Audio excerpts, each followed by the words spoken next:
Hi, everyone. Harry here to talk about Representative Scott Perry and new revelations about his very detailed involvement in an important scheme to steal the election. All right, we're talking about the DOJ scheme where there is the man who would be king, Jeffrey Clark, who's a mid-level official.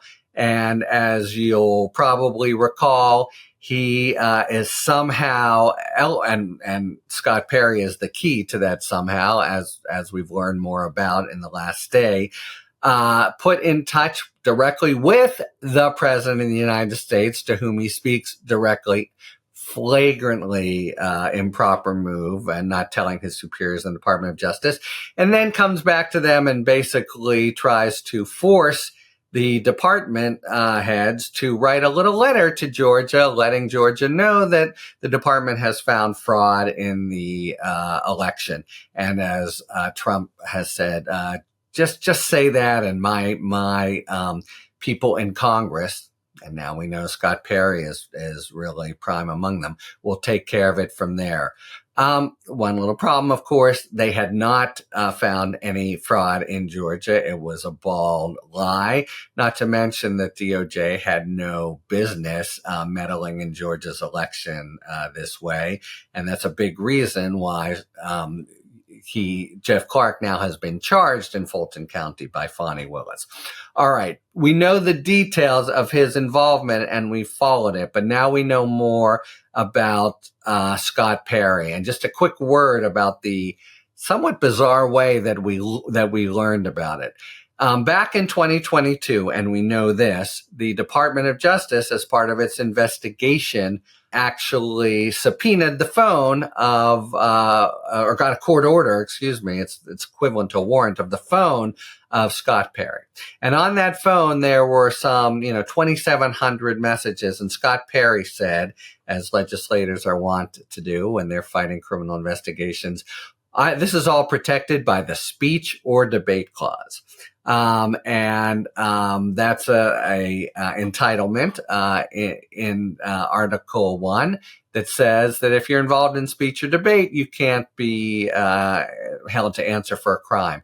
But it's not just anything a legislator does. It really has to be part of legislative activity, like voting on the floor, for example. There may be gray areas, but one of them is not, plotting with the president and DOJ personnel to try to steal an election. But anyway, Perry has said of these communications, there's speech or debate protected, and that launched a very painstaking, detailed review, a slog really of some 2,700 communications. And the court found that over 2,000 were not protected. 93% were not protected. That happened at the end of 2022. We're just sort of, we're getting the dates more clearly because of what happened yesterday, which, as I'll explain in a second, just hang in there. So that went up to the Court of Appeals in DC, and they found that the chief judge of the DC Circuit, the then chief judge, Beryl Howell, had too broad a standard, sent it back to the now chief judge, Jeb Boasberg, and that's where it stands, slogging through those 2,500 or so, 2,700 messages to decide under the new standard that the DC Circuit prescribed, which are protected potentially by speech or debate. So that day is coming, but we got an incredible sneak peek at it yesterday for a bizarre reason it's hard to even be sure what happened. But a press group has moved to unseal some of the record and the opinion there. And yesterday, suddenly, it just happened in response to that motion that a very long opinion with a lot of documentation, some of the emails, et cetera, was just unsealed. And hooray, and everyone poured into it. And then a few hours later, it was resealed.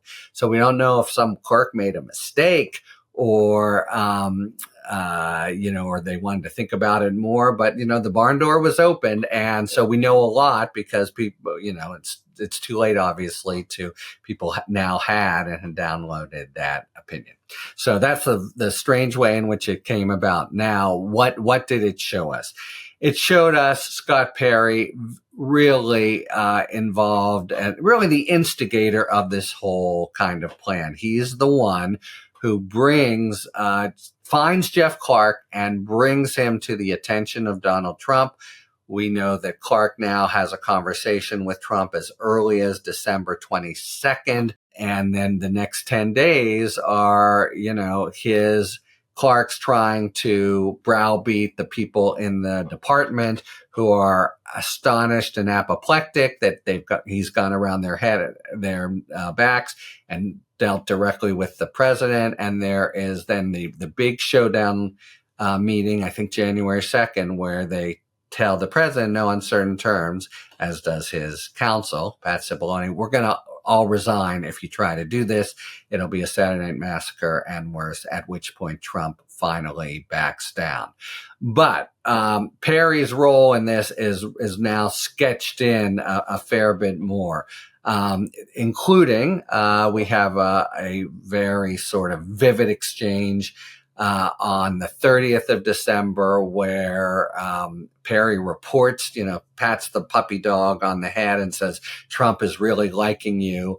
And, now's the time to make the move. Clark responds in religious sort of, evangelical terms. I'm praying, he tells Perry, I wonder if I'm worthy or ready. And Perry responds in kind, you are the man. I have confirmed it. God does what he does for a reason. So, suggesting that this whole plan to steal the election is God ordained, and they are God's vessels, kind of repugnant invocation of God for what they're doing. That's one of the sort of details that come out, but also Perry is just really involved with the whole bunch of crackpot lawyers, as Pence has memorably called them, and we have a lot of emails, or not emails, communications on the phone that go to them.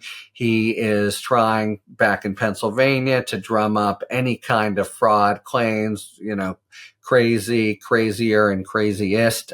His fingerprints are all over. And he's just the guy who makes the bridge from Clark, finds Clark somehow and brings him to Trump. Clark, when he wants some information that the CIA has and he doesn't have a high enough clearance to have it, tells you a little bit about, what level Clark was at. He reaches out to his patron, Perry, to call the CIA and also Trump, and Clark gets a big enough clearance to get this briefing that he's looking for, which, by the way, says there's really hasn't been any fraud, but that's what he's trying to find.